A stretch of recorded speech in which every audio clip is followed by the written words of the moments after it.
इंदौर को जल्द ही मिल सकती है इंटरनेशनल लॉजिस्टिक हब की सौगात। सांसद शंकर लालवानी की सड़क परिवहन मंत्री नितिन गडकरी से मुलाकात के बाद इंदौर में लॉजिस्टिक हब के लिए सैद्धांतिक सहमति मिल गई है। केंद्रीय मंत्री नितिन गडकरी ने कहा कि यदि राज्य सरकार जमीन उपलब्ध करवा दे तो इंदौर में अंतर्राष्ट्रीय स्तर का लॉजिस्टिक हब बनाया जा सकता है।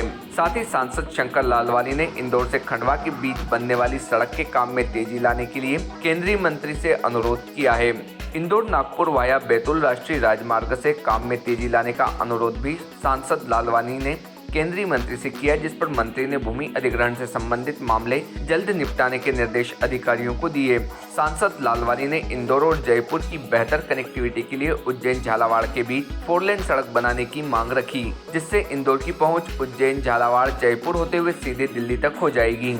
नितिन गडकरी ने इस पर सर्वे करवाने की बात कही। सांसद लालवानी ने इंदौर की दूसरी तरफ भी बाईपास बनाने की मांग की। सांसद ने देवास नाके से सांवेर रोड एयरपोर्ट होते हुए देपालपुर की तरफ और यहां से धार रोड होते हुए पीथमपुर को नया बाईपास बनवाने की मांग की। इस पर केंद्रीय मंत्री गडकरी ने सर्वे करवाने और राज्य शासन से भूमि मिलने पर आगे बढ़ने की बात कही। साथ ही सांसद लालवानी ने इंदौर खंडवा के बीच नर्मदा नदी पर स्थित मोरटक्का पुल के डिजाइन को ओंकारेश्वर एवं महेश्वर के धार्मिक तथा ऐतिहासिक महत्व को ध्यान में रखकर बनाने का आग्रह किया।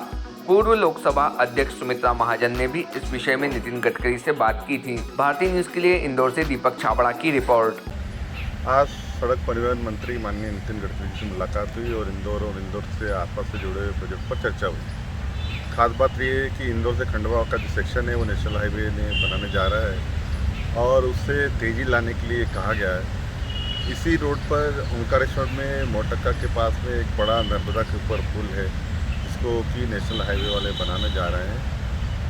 माननीय नितिन गडकरी जी को हमने निवेदन किया है कि इस पुल की डिज़ाइन ऐसी हो कि जो वहाँ के ओंकारेश्वर महेश्वर को ध्यान में रख के बनाई जाए और ये महाराष्ट्र और मध्य प्रदेश को जोड़ने वाली ब्रिज है।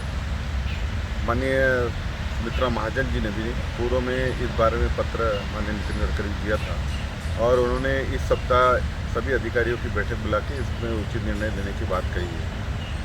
दूसरा, इंदौर से जो नागपुर है वाया बैतूल होते हुए उसमें काम चल रहा है, लेकिन कुछ काम इंदौर से जुड़े हुए जो क्षेत्र है उसमें तेज़ी लाने की बात हुई है। उसमें लैंड एक्विजिशन कुछ इशू है, उन्होंने बोला हम जल्दी इसको हल कर देंगे। एक बात और ध्यान में आ रही थी कि इंदौर से जयपुर कनेक्टिविटी होना चाहिए। बहुत सारे हमारे मध्य प्रदेश से और राजस्थान के लोग जुड़े हुए हैं, तो इंदौर से लेकर उज्जैन तक सड़क बनी हुई है।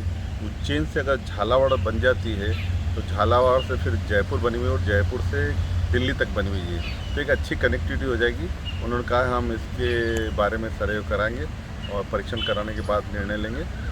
एक हमने और मांग की है कि इंदौर में दूसरी ओर भी रिंग बनना चाहिए। एक और तो बाईपास है, दूसरी ओर भी रिंग बनना चाहिए जो कि देवास नाके से सांवेर होती हुई airport road Depalpur side, Depalpur से धार रोड एक कनेक्टिविटी होना चाहिए, ताकि पीथमपुर और वहाँ जो प्रस्तावित लॉजिस्टिक हब है उसको कनेक्टिविटी हो। उन्होंने कहा हम इसे जरूर सर्वे कराएंगे, राज्य शासन अगर भूमि देगी तो हम जरूर विचार करेंगे। एक महत्वपूर्ण चीज़ जो हमने उन्हें निवेदन किया है कि इंदौर देश के मध्य में है और आने वाले दिनों में जिस प्रकार से लॉजिस्टिक की फैसिलिटी इंदौर में बढ़ रही है उसको देखते हुए एक लॉजिस्टिक हब बनना चाहिए। और मुझे लगता है उन्होंने इसमें सहमति दी है और अधिकारी को निर्देश दिए कि अगर राज्य शासन जमीन देता है तो इंदौर के पास में ज़रूर एक लॉजिस्टिक हम बनाएंगे, उसका उन्होंने अधिकारी को कहा है। मुझे लगता है आज की बैठक के बाद इंदौर को लेकर जो विषय चर्चा हुई है उसमें ज़रूर न कुछ सकारात्मक पहल हुई है और कुछ ना कुछ इंदौर को ज़रूर मिलेगा। Subscribe now to most exciting channel ever.